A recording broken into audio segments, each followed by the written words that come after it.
BNP কেন্দ্র ঘোষিত মাহে রমজান উপলক্ষে কর্মসূচির অংশ হিসেবে বালুকা উপজেলার ২ নং মেদোয়ারী ইউনিয়ন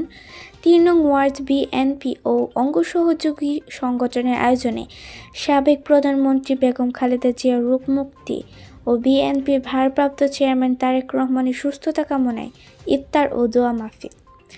মেদোয়ারী ইউনিয়নের বগাজার মাদ্রাসা মাঠে ওই ইফতার ও দোয়া মাহফিল অনুষ্ঠিত হয়। ৩ নং বগাজান ওয়ার্ড বিএনপি সাবেক সভাপতি আব্দুর রাজ্জাকের সভাপতিত্বে ও বালুকা উপজেলা জিয়া পরিষদের সাধারণ সম্পাদক প্রভাষক আনোয়ার হোসেনের সঞ্চালনায় ইফতার পূর্ব আলোচনায়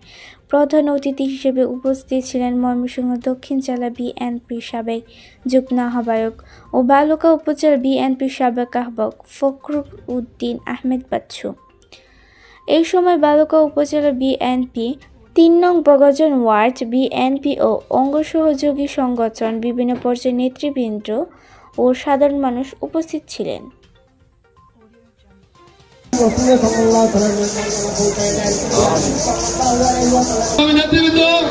আপনাদের মনে আছে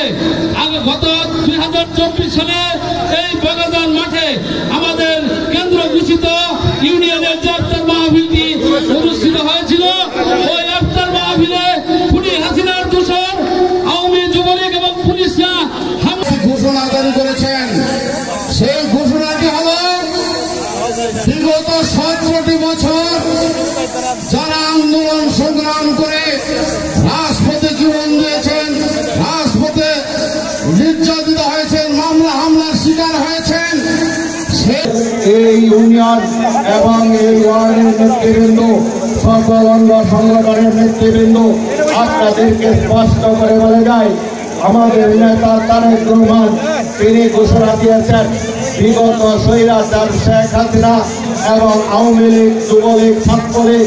তারা যে সকল কর্মকাণ্ড করেছে,